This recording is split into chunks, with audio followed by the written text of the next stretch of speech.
Hi, I'm Spencer. And I'm Ripley. 6 years ago, we tested this idea together with a playlist of 500 songs. Now the playlist has grown, changed, and doubled in size, and I don't know all the tracks anymore. Each episode, we will listen to one or two of the songs from the updated playlist To see what stories, memories, and emotions they unlock. Two friends. One playlist. This is HeartATrack. All right, well, g'day. G'day. What is the weather like where you are? I'm very curious. I think it's about 68 degrees. I actually haven't been out today. Oh, okay. 68 degrees Fahrenheit. Okay, Yes. yeah, and then I got to convert that, which I don't know how to do. I don't know what the exact temperature is without looking, but it is snowing here. So, Oh, wow. yeah, I opened my curtains this morning, and as soon as I saw snow all over the ground, I'm like, what? Like, I was planning on going for a walk. I love a fall-time walk because I'm white. And I just saw snow everywhere, and I'm like, oh, guess my plans are canceled. Yeah. Aw. When it comes to winter time, I really like to, again, because I'm white, snuggle up under a blanket with like a hot chocolate and And hold it with both hands. No, because in my other hand I would be holding a book. Oh. That's the segue I'm trying to make today, is that my song for this week is all about, well, as I mentioned last week, personal creativity. And what I'd like to talk about specifically is a certain book that we'll get into once we've listened to the song.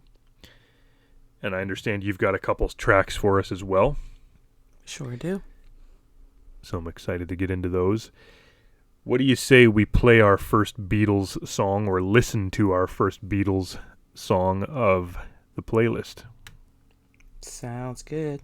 So we are about to listen to Paperback Writer by the Beatles. And if you'd like to take a listen to that song, feel free to pause the podcast, hop on over to our Spotify playlist, and this song will be the most recent song added, so you can listen along with us.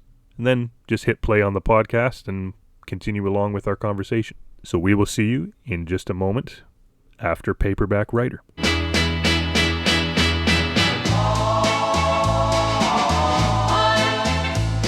You're listening to HeartATrack. Your two hosts will be right back. Oh yeah, they'll be right back. Good old Beatles there. Mm-hmm. Was that one you were familiar with once it got rolling? I don't think so. I don't think I knew that one. Is that right? Oh, wow. It's a I know, moderately surprising. well-known Beatles one. Mm. Yeah, Paperback Writer. So this is a song that the first time I heard it was when I was in a Beatles tribute band for a specific show. There was a local community play being put on, and they needed people who could play Beatles songs to just be the band, and then, the ensemble cast and all that would sing the actual songs. So I was the Ringo of the group because I play the drums, and this was one of the songs we had to learn. And I knew a few Beatles songs like Come Together and I Want to Hold Your Hand and stuff like that. Mm-hmm. But I hadn't dove in deep into their catalog by any means. And my parents, they grew up more in the 80s, so the Beatles weren't a group that my parents like passed along to me or anything.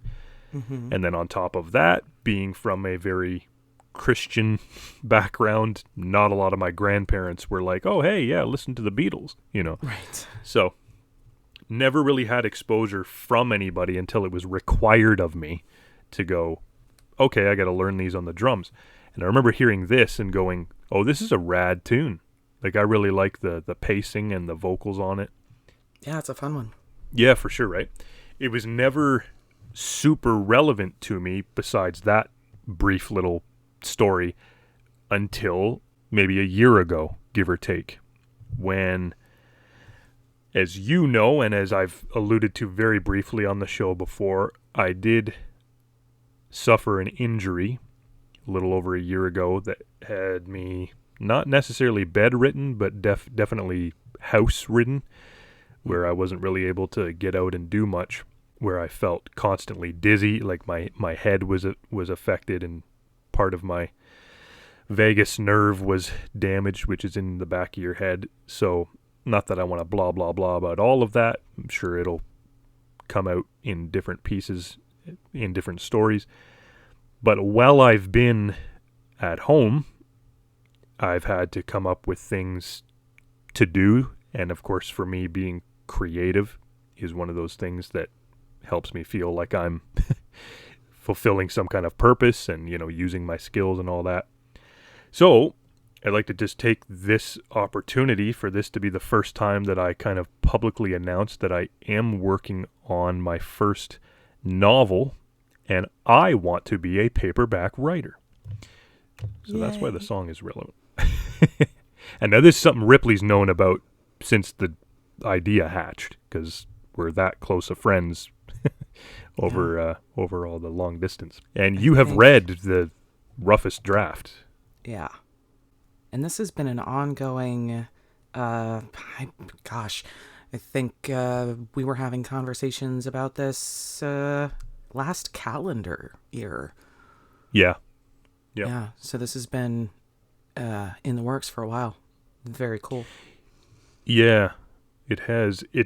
And the reason for that is because I feel inside myself it's the most special and maybe even important idea that I've ever had, both for myself but also for whoever wants to consume it, because there's certain thoughts and emotions, just like this podcast, that's very special to me as well, that I want to inject into this story, and I want it to be just right. So it's in its second draft, and it's still in the works, but I wanted to use this episode to go, yeah, that's something that's going to be coming at some point, maybe even by next Christmas. We'll see.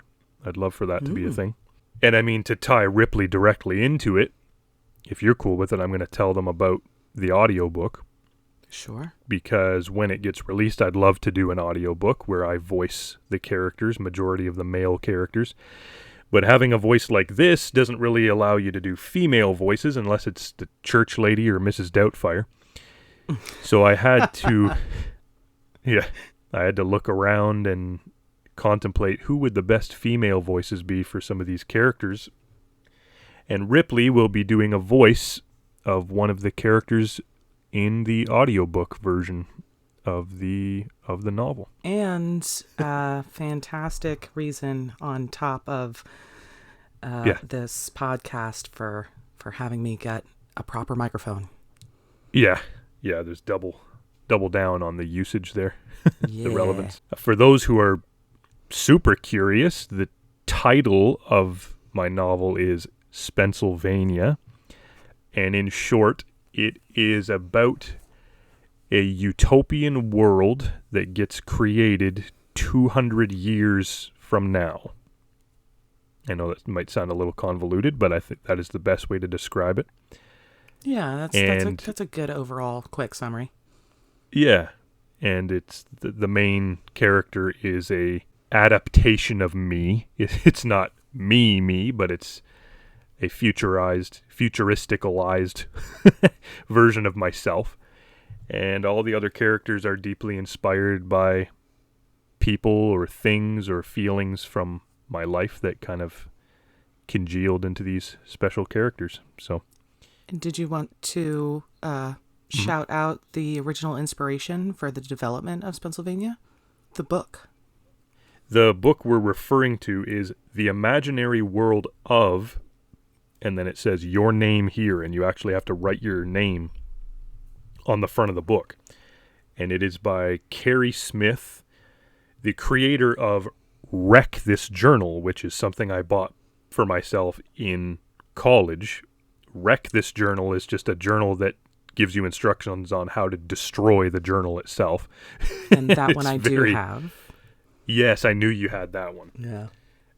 And we've bonded over that and had fun with our destruction. I guarantee mine's more destroyed than yours. Oh, Probably. Shout out to my niece who does not listen to the show, but either way, shout out to my niece who had a lot of fun with me tearing out a page of Wreck This Journal that said, hide this page in your neighbor's backyard. we literally folded it up and tossed it over the fence, and every time she's over, she's like, Uncle Spencer, let's check if the letter is still in the neighbor's backyard. So that's kind of a fun thing. But yeah, Carrie Smith, very, very cool and inspirational author of some extraordinarily unique books, and to focus in more on the imaginary world of Spencer Higgins in this case. It gives you these guidelines and prompts and encouragements to create your own world. And as I answered the first several pages of the book, I found myself going, not only do I want to create my own world, but I want to create the story of how that world gets created, the fictional story. I mean, I'm telling you how the world got created creatively. Right.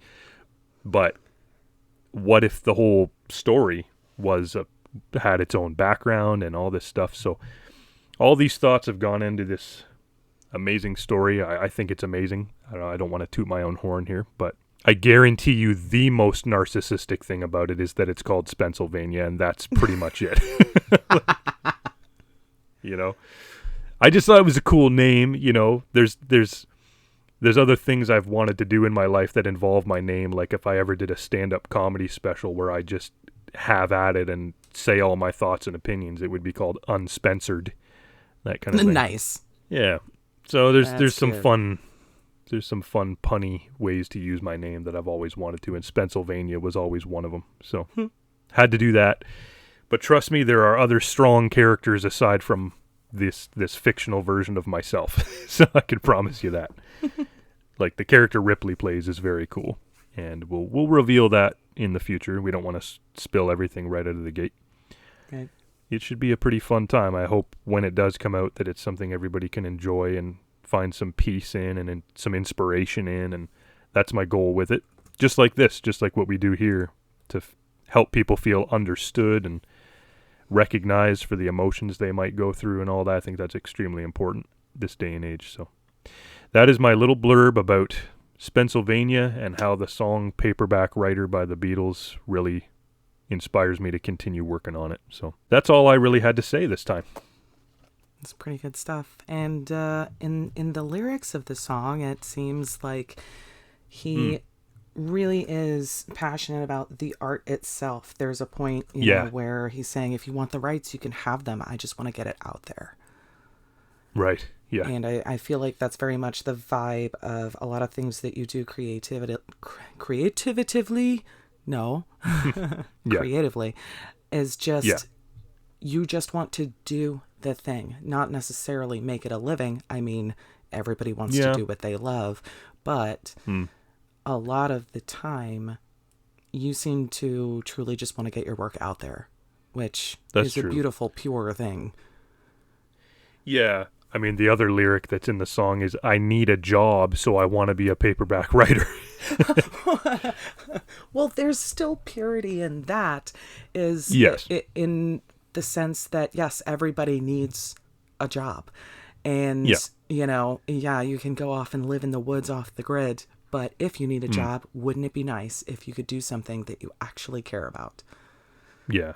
Well, that's what I'm trying to I feel you. I need a job, so I guess.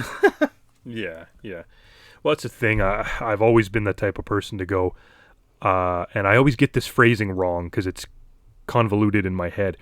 I am a person who likes to live for my work, not work so that I can live, right? Yeah. Does that make sense? Mm-hmm. Okay, just wanted to make sure I didn't say it backwards and mean the opposite of what I actually meant, or say the opposite of what I meant. Because, I need to enjoy what I'm doing in life. I've had too many jobs, and we'll get into those jobs in future songs and episodes of the show, that have worn me down and made me go, screw this. I'm not doing this. I need to do what I love. And I know you can relate to that. I think anybody can relate to that. So Probably. Yeah. So stay tuned for more updates on Pennsylvania as it continues to develop.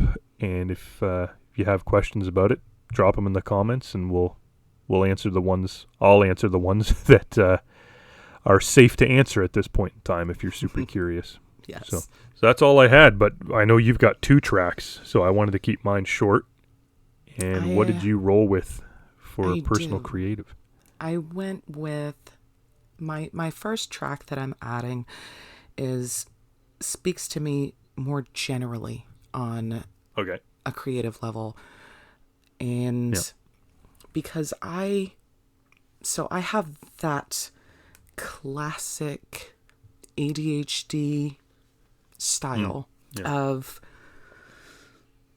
being infatuated with a new something, right?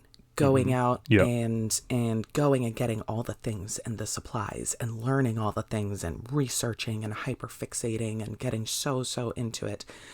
And it scratches an itch, but it doesn't necessarily stick. However, of many creative avenues that I have explored throughout every creative endeavor I've had, there have been common motivators. Things that really push me through to get it done. Sometimes it's passion. Sometimes, honestly, it's procrastination. And sometimes it's deadlines and other people counting on me. If I'm working on something independently, it could sit, oh my goodness, in the corner for 2 years. But if I'm committed to crank out a project, it's going to get done.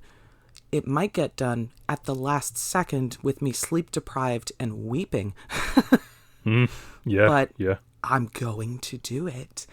And sometimes in struggle, when I'm having a difficult time doing things that I enjoy and taking some time for myself, I wind up in a place where I have procrastinated to the point of cornering myself. Yeah. And purposefully designed deadlines, communicated to people that I am doing something so that I feel forced to do it to try and pull myself out of a creative slump. Okay. And a song that sort of generally encapsulates that for me is 25 or 6 to 4 by That was my guess. Yes. Now, that was my guess. Some people don't know this, don't know what it means. But yeah, it's confusing. Yeah, it's 25. First of all, it's 25 or 6 to 4, which is 25 or 26 minutes to 4 o'clock in the morning. And it's a very meta lyric about needing to meet the deadline of writing this song. And he doesn't know what he's going to write. And it winds up being this about that procrastination. It's almost 4 in the morning, being forced to be creative to meet a deadline. And it's very stressful, but if you're into what you're doing, it's also very beautiful. And I identify very much with that last minute rush and winding up cranking out something that, in this case, in my opinion, is beautiful. I catch a lot of shade from people for liking Chicago, and I'm not necessarily into Chicago as a whole, but man, I've put on 25 or 6 to 4 in the warehouse and gotten some guff from the guys. I'm like, oh, Chicago. I don't know what gets them so much hate. If it's too horny or no. If it's no. They have a lot of horns in their music. Oh, too brassy. You mean. Thank you. Thank you. Brassy. Too horn section-y. Thank you. Too horny. Maybe if it's like their 1989 number one hit, Look Away. That might be too horny, but do Oh, you know that song? I You did see not off the me top of my head. walking by, and the tears are in my eyes. Look Oh. away, baby, look away. Maybe. Yeah, I'm gonna have to look that That up. was the number one song of '89. Yeah. But you chose the best era of Chicago, the early '70s, Oh, in my Well, opinion. I love this song, and like I said, encapsulates that vibe. So, Yeah. did you want to give a listen, or you want to just move on? Oh, I know this you know one it. Yeah. like very, very well. One of the best guitar solos of all time as well. Yeah.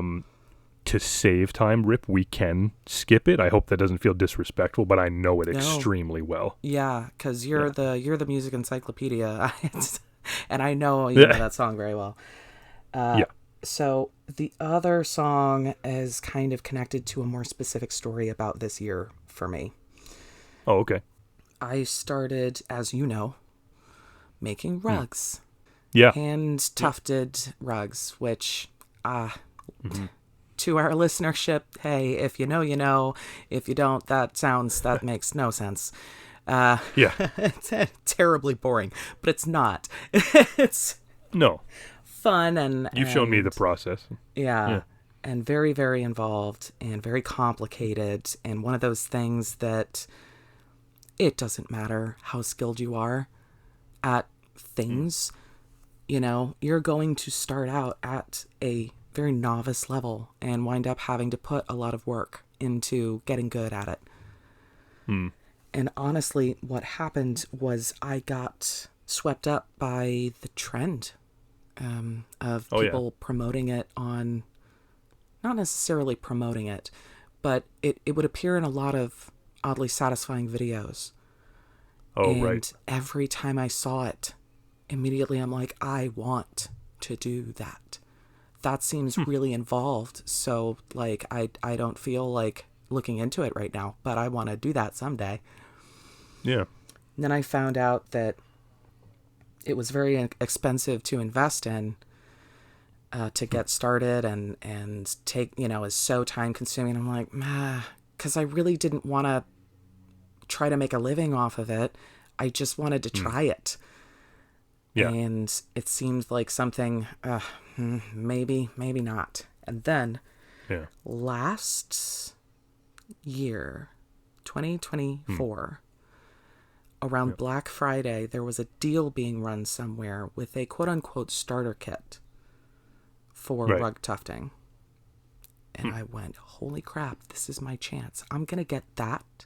And then I'm going to save so much money making everybody's Christmas gifts instead of buying everybody's Christmas gifts. Sure. Turns out this is because I'm an idiot. And also the seller selling the quote-unquote starter kit was a jerk. Not a jerk. I didn't do my research. I will say this. I'm not saying I got scammed. Right. I got caught up in, I guess you would say, the consumerism type propaganda where, they're just like, hey, pick this up, give it a try. It's super discounted for Black Friday. Get this and you'll be making rugs in no time. And I do have the uncanny ability to just pick something up and learn it and hone it a little more quickly than most people would tend to. Yeah. I'd back you up on that. Yeah. Oh, thank you. So I get this starter kit. I'm ready to go. And it's translated poorly from another language. None of the instructions make sense. And it says, so take the cloth that we've included and attach it to your frame. Excuse me? What frame? So I spent $200 on a frame. Set it up and did all that. And they're like, now, project your image onto your fabric. And I went, really? So I bought a $100 projector. And then it wouldn't connect to my phone. So I bought a Roku stick for my phone to communicate to this projector. And just, I mean, so is this week your song is hardware store again? Yeah, no, we'll get there. Et cetera, et cetera. Basically, I got caught for taken for a big old ride, and now I wound up with a legitimate studio's worth of supplies for making rugs, which is very complicated. You need an air purifier if you don't want you or your pet to die of yarn lung. Oh, wow. You know, there's just all the supplies. It goes through the more and less yarn, actually, than you would think. That's hard to describe, but Yep. many, many steps to the process, many variables in quality of materials. And because I went so deeply down the rabbit hole to make a handful of okay Christmas gifts that were all delivered late because I didn't understand what I was getting into, I hit New Year's this year and made a decision based on a tiny inspirational snippet I saw somewhere that basically said, do the thing. Start before you're ready. Yeah. The place of planning is where dreams go to die. Just go before you're ready. Don't wait until you're ready. It's the biggest con we work on ourselves. So I said, okay, cool. And I made myself a little logo and an Instagram page and, called myself Rugs by Ripley, made myself an email address, got tags so I could tag my rugs, got a spot at a local farmer's market of all things. But, I used to be one of the people that made fun of the people at farmers markets who weren't farmers. But that has changed over the years. Farmers markets have become a really good place for small startups to get some traction. It turned into a big thing and a New Year's resolution that actually lasted the year. Yeah. But there was a very important moment very early on. So I say this was a New Year's resolution. It was when I really committed to start really getting into this and sell some stuff. February is when I took a vacation to Florida to visit my aunt and uncle. Right. Yep. And they've mentioned that I can feel free to use their name. So Sybil would be my aunt and Mitch would be my uncle, just to make the story a little smoother. Cool. Sybil was very interested in seeing all the bits and bobs and parts of the process, and I brought some samples, and she sat with me and played with the detailing of the rugs. And I made her a little, I call them keyboard rugs. They're 6 inches by 14 inches and designed to sort of be a wrist rest almost. Yeah. A very common thing, actually, that rug makers will do to fill the frame. And she, in a show of support, wanted to commission something or purchase something. And I'm like, that's very sweet. If you want to, cool. If, we'll work it out. And she's like, well, I do remember really what want to it support was. you. Huh? I remember what it was. Oh, yeah. So I had a keyboard rug that I was working on that was Cookie Monster peeking up, and the background was kind of just a cookie. Right. And I brought that for, something that she could look at and something that I could work on while I was there. And she went, I don't want to take this from your vendor setup because I know you're trying to gather inventory. But if it doesn't sell, can I have Cookie Monster? Or she specifically said, can I buy Cookie Monster from you? And I'm about to be like, you can have it. Yes, like, absolutely. And from behind her, Mitch goes, you don't want Cookie Monster. And she looks up at him like a hurt puppy and goes, why? And he says, you want Cookiezilla. She lost it. And she whips around. She goes, oh my God, I want to commission a rug. Like, holy all right. I had never heard of this thing. And she starts pulling up images of a figurine. Google it, guys. CookieZilla is just this insane. Grover is his tail. And it's very Godzilla-y. It's got his you gotta say, spikes. You gotta say it's a hybrid Godzilla Cookie Monster. Yeah. Godzilla's body with Cookie Monster's head, and for some reason Grover's head is on the tail, which is bizarre to me. But she was so pumped by the idea of getting this done. She showed me a picture, and immediately my first reaction was, cool. Given enough time, I'm sure I could figure out how the hell to do that as a rug. Yeah. And it's a lot of blue. Yeah, right. And later in the vacation, I'm looking at the blue yarn right now. We went and we picked colors. I okayed a palette with her in person while we were down there. And it just clicked at some point later in the vacation. I texted Mitch, I'm like, bring me a pad and a pencil. And I started just brainstorming and planning this thing out. And what Sybil doesn't know, I've actually sent her progress pictures of me working on the graphic. And I think I had this conversation with you recently. I am not a graphic designer. Yes, I can pull it off in Microsoft Paint, but it takes a long time and I don't enjoy it. So I put hours into this graphic, and I sent her a progress picture to get an okay. Like, if I'm barking up the wrong tree, please tell me right now so I don't have to start from scratch. She was like, no, it looks great. Yeah. Cool. It's gone. It was not saved. The computer I was using was at work after hours. It crashed. And all my progress is gone. Oh, damn. But she was very clear that she mainly wanted to support this endeavor, and that there was no rush. My aim was to finish it within a year and change, at least before I go and visit her again, which usually happens once every year or two. But this is definitely my Everest. Yeah. Because as this has been developing, and as I've been brainstorming about it and learning different skills in rug making and honing my skill and discovering new methods, I've had more ideas of how to make this epic.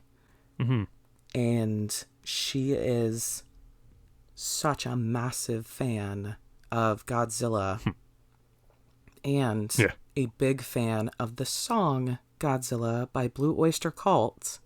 Oh, dang. I was going to try to guess what your song was going to be before you revealed it. Oh, well, there you have it. And it is actually going to be designed to include some tips of the hat to the song, as well as I'm going to attempt to hide, since it is going to be a lot of blue, a blue oyster in the design of this rug. Oh, hey. Yeah, that works. And it's something I'm very excited about. And she said, you have to promise me that at some point in the creative process of making this rug, you have to play the song. Yeah.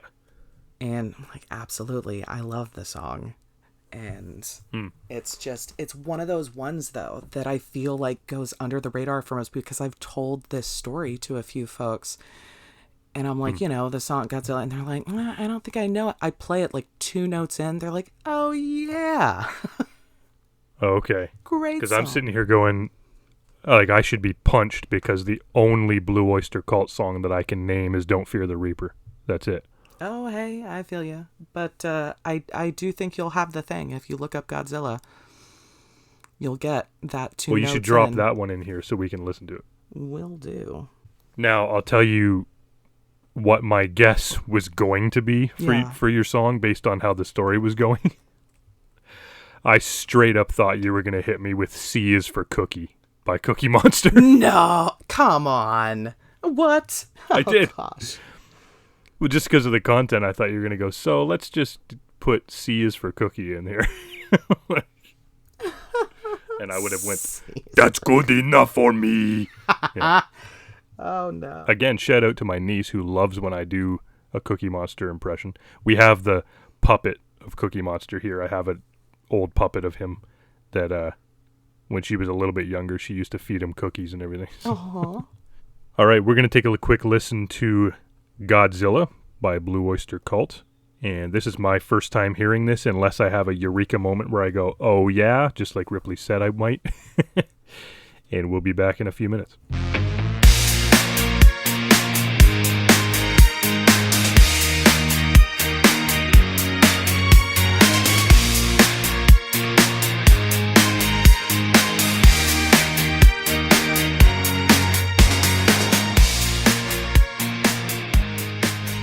Well, I can confirm that I had never heard that before. Really? Wow. Well, and so that was my reaction to you with Paperback Writer. Right. As we had to go both ways this week. That's nuts. Yeah. So what'd you think?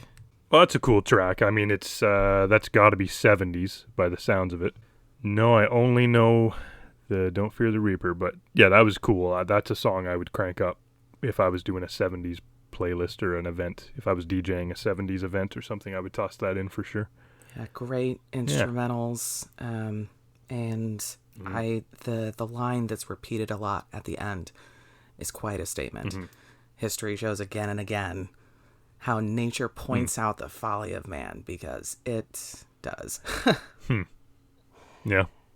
Mother Earth will repeatedly try to protect herself from us. And do that with everything from pandemics to...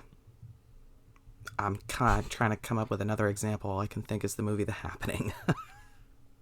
No, that's pretty cool, though. I mean, so we're both celebrating the fact that we are, in fact, working on creative projects that have songs that inspire them and back them up, and they will come to life, for lack of a better term, when the time's right, and be enjoyed by whomever is the target audience. So, your aunt, as I pronounce it, you say aunt, but I will say aunt, has her Cookiezilla rug to look forward to, and whomever is interested in Spennsylvania reading it or listening to it when it's completed, they have that to look forward to. Yay, that's me. I look forward to it. Yeah. Well, you're part of it too, but that's That's cool. True. It will be super gratifying, though, to see the finished product and do that supportive thing, you know? Yeah. Yeah, because I will give a little bit more detail right now about the audiobook. It's going to be more than just me reading the story to whoever is listening.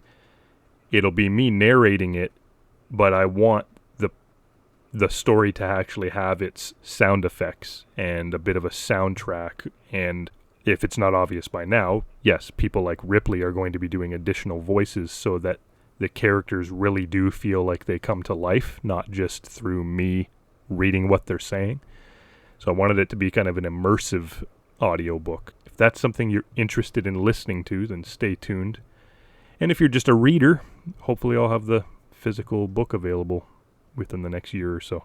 Shall we plant a seed for next week? Yes, please. Oh, I'm going to have a challenge on prompting you, because this is such a specific song. My song is going to be a song that reminds me of somebody that I very often think fondly of. And that's all I really want to say. Okay. So if you want to choose a song that triggers memories of somebody maybe that you don't see as often anymore, but you still think very fondly of them, feel free. Absolutely. You know? It's a random one, so get ready for that. All right. But it'll be a fun story. All right. Well, thanks for listening to Heart Attack. If you'd like to send us an email about anything at all, but especially stuff you heard in this episode, that's as always HeartATrackPodcast@gmail.com. We'd like to hear from you and interact, read some stuff out loud. I will say we will be reading somebody's mail next week as well. Oh, so exciting. we'll have some fan mail. Yeah, we do have a message from somebody. Excellent. So we have that to look forward to as well. So if you'd like to be a part of that, feel free to send us an email or even drop a comment in the YouTube section, the comment section on YouTube, rather. All right, we'll see everybody next time. Go be creative as well.